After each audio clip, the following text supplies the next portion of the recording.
back in the day when every neighborhood had a shopping center, and in the back of that shopping center would be a video store, and in the very back of that video store would be the bestest stuff, the stuff that stood the test of time, stood the test of time, or the stuff that just plain wouldn't sell or go away. It was the back rack video. So, here we go again, happy campers. I'm Spike. I'm Chris. And we are going to lead you into the Lost Generation. A whole bunch of movies got made way back about 3 decades ago that nobody just wants to do anymore. Chris, set the balls going here. So I had the great pleasure of still being a kid in the 90s. And as an adult, I realized that there's a reason why the 90s is probably the best damn generation. You know? I mean, there's... Seriously now. And back then, there was a slew of kid films that had adventure, fantasy, hope, dreams, made you feel like you could do anything. But they don't do those movies no more. Ever. They didn't even have them in the 80s. I mean, yeah, you had like Goonies. But that's pretty much it when it comes to kid adventures. You know? 70s, they didn't have nothing. 60s, the 2000s, nothing. So, in order to prove this to you, I'm going to take you on this grand adventure of the movies that came out in the early 90s that made kids so freaking awesome today as grown-ups. Mm-hmm. That we can totally shit on now. So these are non-crappy kids movies from the 90s. Okay. Well, more or less. One person's crap is another person's treasure. Yeah. Okay. So, just to throw a bunch of these movies out here, let's start with the fantasy films, okay? Let's start with movies like The Page Master. Young Macaulay Culkin, Christopher Lloyd, just taking this kid through a book full of adventure and fantasy world, and fighting a dragon. It was pretty good, you know. But it's one of those things that just, you know, fantasy is just like a walk in the park, you know. It makes a nice counterpoint to Home Alone 1, 2, 3.14.65. Yes. Indian in the Cupboard. This was a movie that... Boy, I haven't heard that name in a while. Exactly. Indian in the Cupboard was this. I can't really explain it. It was a different type of film with this kid and the imagination of these toys coming to life. Every time you open up this cupboard, that was brought these toys to life. It was before Toy Story, okay? And it's just another magical, amazing film. Hook. I have a Hook. Hook. I mean, Steven Spielberg's Hook with Robin Williams as Peter Pan. But you got the kids of Neverland and Peter's kids and just this huge dream world of Neverland and the adventures. And most importantly, Dustin Hoffman has a hook. Yes. I mean, what better way than to just... Dustin Hoffman plays a hooker. Go ahead. Oh my God. I didn't say this episode was for kids. It's about kids' movies. Go ahead. Honey, I Blew Up the Kid. Honey, I Blew Up the Kid was, of course, the sequel to Honey, I Shrunk the Kid. And it was, you know, questionable, but still memorable. Right? It was. Yeah. Anybody who's watched anybody who's watched 50s or 60s films in black and white that's kind of kitschy and stuff knows what Bird-Eye Gordon is. And these are kind of homage films to him. But to be honest, anything that has to do with people who are shrunk or people who are huge has something to do with bird eye gore. So, Yep. Yeah, true.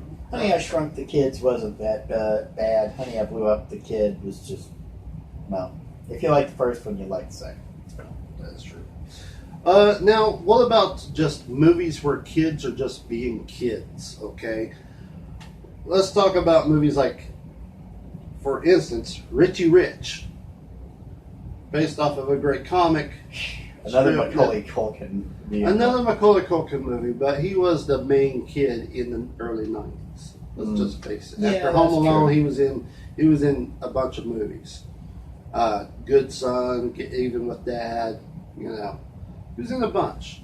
I gotta admit, The Good Son does not belong in this list, but The Good Son is probably the one movie I'd probably really be interested in with Macaulay Culkin more than any of the others, but mainly because I've seen the others so many times. Yes. But Richie Rich was a fun movie. It was great. The Little Rascals. The Little Rascals, of course. I mean, who can forget that?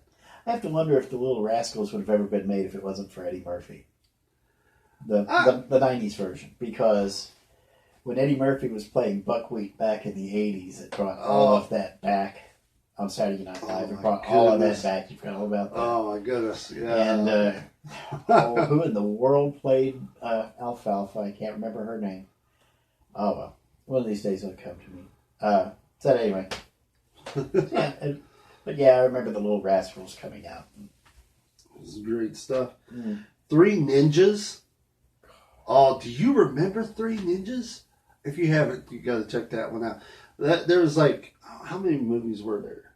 I can't really remember how many movies, but that was one of those things where it just came and you're like, what on earth is going on? I don't know what it is, but I love it. Of course, this was the same time that Power Rangers was exactly lifting up from, everything. So, all I remember is Master Ninja. That was from Mystery Science Theater 3000. Master Ninja I and Master Ninja I. I remember Three Ninjas coming out and like, no. Please don't let the kids find out about this. I don't want to go sit through this movie. But oh yeah, not my cup of tea.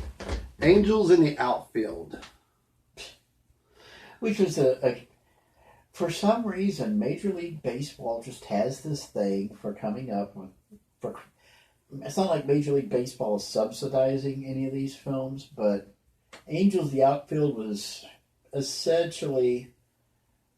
It didn't really have anything to do with Major League, but there was a spate there for a while where Major League Baseball teams were tying into particular movies, like the Cleveland Indians for Major League and the Anaheim Angels, I think, they were called the California Angels back then, with Angels in the Outfield. And Christopher Lloyd, of course, can never do wrong. But. Yeah, you had Christopher Lloyd. You had, I think, who's the boss? Oh, good luck naming it. Like, I'm going to be able to name any of the whoever that played Who's show. the Boss. Can't remember his name. Tony Danza. Tony Danza, yeah. And I think a young Matthew McConaughey was in this one. Hmm. And a very young Jason Gordon-Levitt played the kid who could see Christopher Lloyd and the rest of the Angels. Oh, and Danny Glover was also in it. It is kind of curious to see all these younger actors in these early roles where they were never really associated with it, but you see them and you're like, hey, wait a minute, isn't that? Yes. Yeah, it usually is. A movie that I really loved, Camp Nowhere. Camp Nowhere, also a Christopher Lloyd movie. Mm. Camp Nowhere had a bunch of up and young rising stars who were either on TV shows, in other movies, whatever. And these kids it was summer, and a few of them was going to fat camp, a few of them was going to computer camp, military school, whatever. So they hired this bum, Christopher Lloyd, to pretend to be a counselor from each camp and pose to them to like, if you go to this camp, you know, it's going to change your kid's life. So the parents bought into it, and in actuality, they go to a old hippie campground and just played around basically. And then all of a sudden, it's like, oh, the parents wants to come and visit, so they put on this huge elaborate thing to cover up to military camp, theater camp, whatever lost weight camp is called, you know, so on and so on. And it was just a fun movie. It was just great. It was great. Another movie of camps, Heavyweights. Yeah, there's another fat camp movie. Heavyweights was the best. Directed by Ben Stiller, which is honestly, I'm not a big fan of Ben Stiller, but I actually love this movie. So anyway, it's a heavyweight camp. They're all there. You had a bunch of, again, rising stars that goes to this camp. They're having fun, and then it's taken over by this really strict, butthead, played by Ben Stiller, who actually pushes them to the limits to lose weight the wrong ways. So it is a really fun movie. I definitely. You got movies like Casper, Christina Ricci, Bill Pullman. Trying to remember who else. There's a bunch. There was a time back in the 90s, for some reason, Harvey Comics made a comeback. Because it was Richie Rich, like you mentioned, and Casper. All of them are coming back, and it's just like, where'd that come from? But it worked, though. It worked. I mean, the beginning of Casper is amazing. You had that rabbi dude from Saturday Night Live. Guido Sarducci. Yeah. Mm-hmm. You had Dan Aykroyd playing a Ghostbuster. A Ghostbuster who comes out saying, who are you going to call? Somebody else. And then runs away. It had that. It was by Steven Spielberg. It's one of those movies that just like, I don't know. It took the great Halloween kids vibe and just made it to its own. And it worked. It really worked. It was great. Wild America. A very forgetful film that shouldn't be forgotten. I love this movie. It's about three brothers, based on a true story. Three brothers that wants to go across country and capture on film animals that nobody has ever seen, or something to capture animals in the wild that people don't get to see, which is based off of a true story of real life brothers that you remember the show that came on Marty Stouffer. Yeah. Wild America. Yes. Used to be on PBS all the time. Wild stuff. Okay. Not the guys who make the frozen lasagna, the frozen pizzas, or anything like that. Not those stuff. Oh no, yeah. Marty Stouffer is what this was. So it's I kind. You're making me go back 3 decades. I can barely remember what I had for breakfast 3 hours ago. So it was just one of those amazing movies of just watching these brothers fight on the road, but being brothers. You know, like they're peeing in a stream, and the youngest brother is like, they did something mean to him, so he's filling up the canteens as they're peeing, and it goes into their canteen. You know, it's funny. It's really great. It's definitely, why you don't pee directly into the streams. You pee.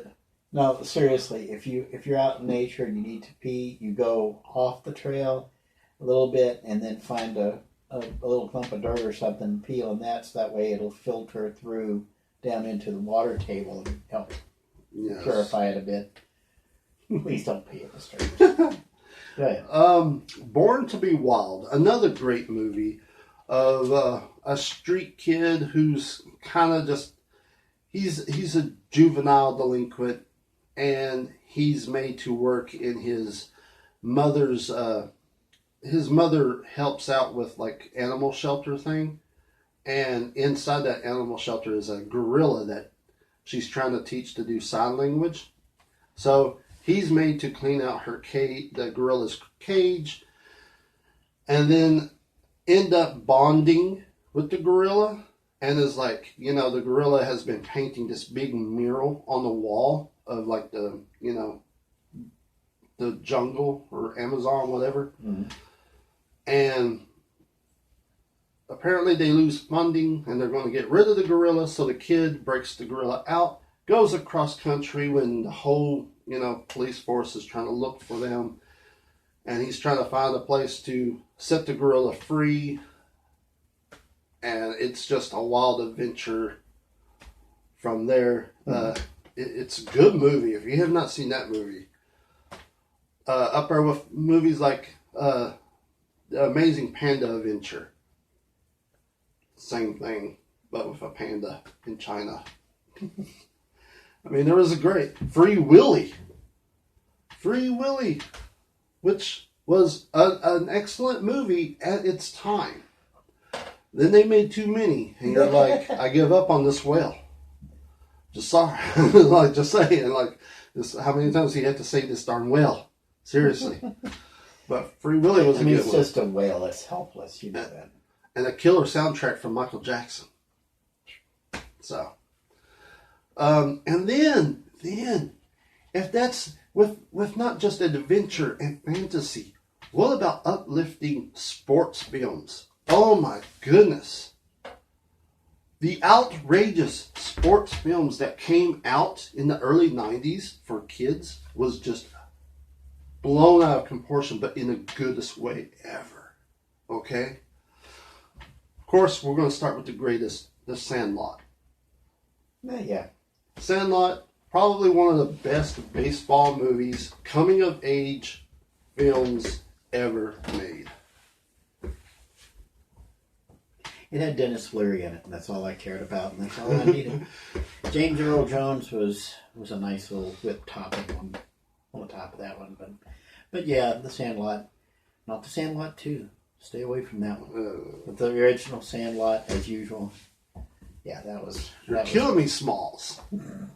There's a bunch of people who don't even know what movie that comes from, but they know the phrase. They know all the phrases. Yeah, I mean, beautiful film. We got this. Let's see, The Mighty Ducks, another great coming of age sports film. Now, that's one that really shouldn't have gone anywhere, but it did, to the point that Disney actually bought an NHL franchise and named them the Mighty Ducks of Anaheim. Yes. Which was just so meta, I actually had to applaud that one. But exactly, right? of course, somebody who played for the team really wanted to run around and be called the Ducks. That's why they wound up one of the most penalized NHL team in their first 2 years. We got movies like The Big Green.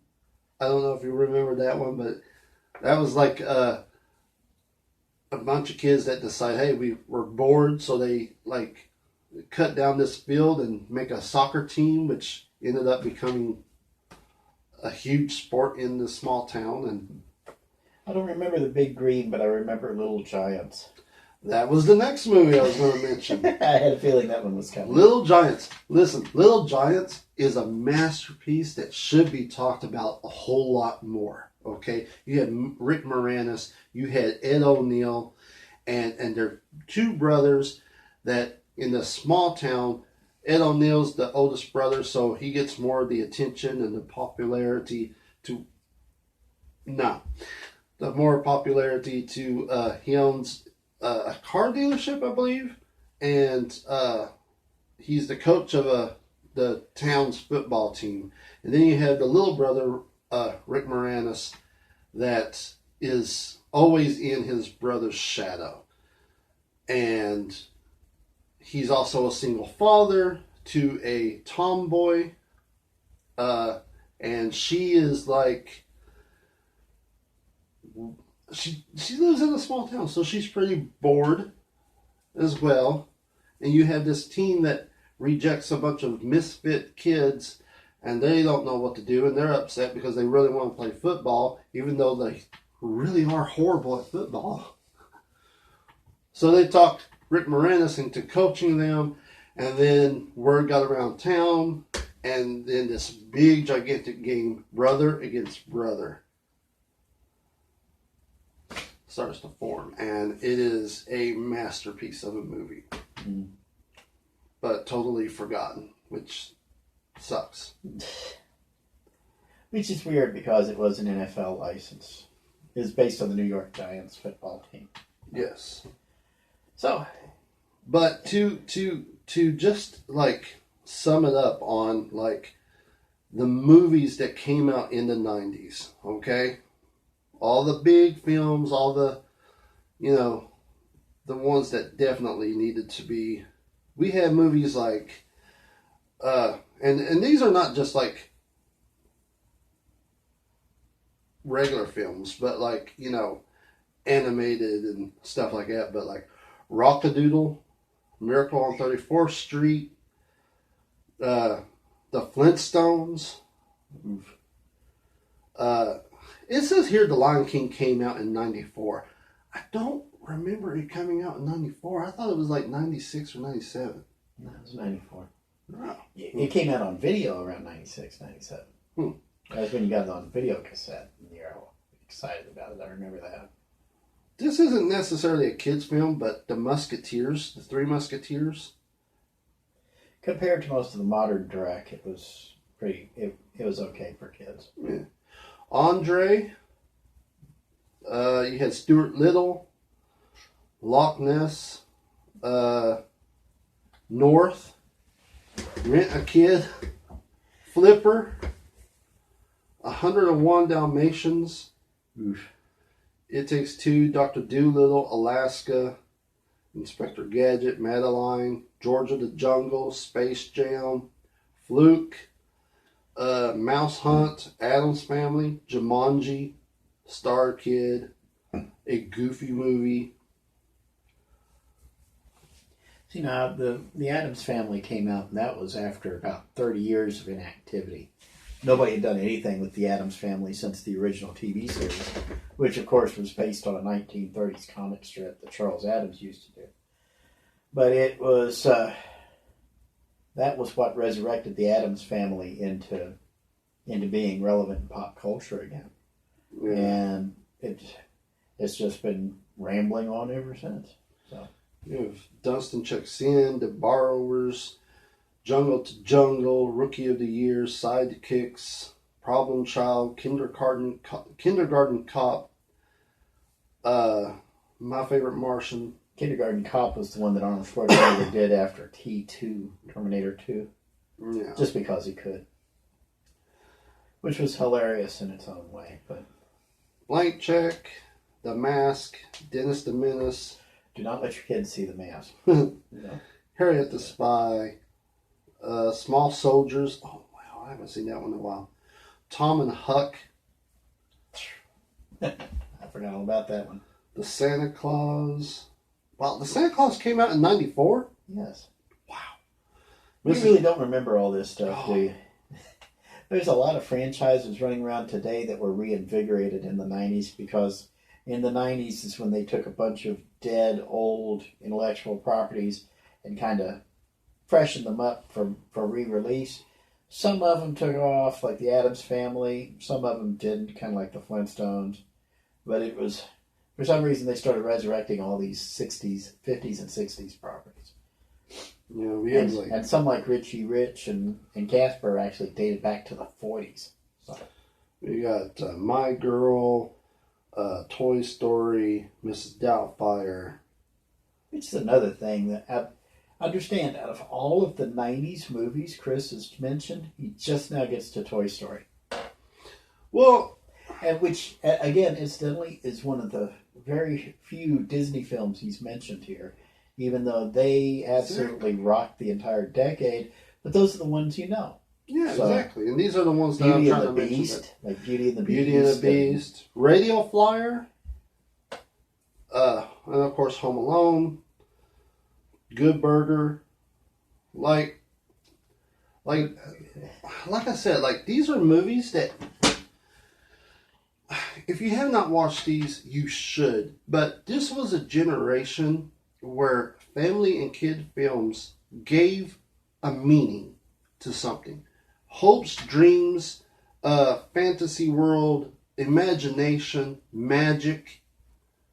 It was something that, like, when you grew up, you're like, oh, wow, this took me somewhere. Kids do not have that nowadays. They don't. And a lot of that's by design because children are being preyed upon. I'm just going to leave it at that. Children are being preyed upon. They're being manipulated. You're not allowed to be a kid. As soon as you turn, as soon as you're out of the, basically as soon as you're out of the nursery, they're targeting you to be a grown-up, which is a loss of innocence that just drives me up the wall. I said you wouldn't want your kids to watch The Mask. I got to take that back. The Mask nowadays, and I actually remember Fox, I think it was Fox Kids, actually had a cartoon based on The Mask. Mm-hmm. The Mask with Jim Carrey, you can actually, compared to the dreck that children have to watch nowadays, The Mask is actually probably rather acceptable because it's as close to Looney Tunes as you're going to get anymore.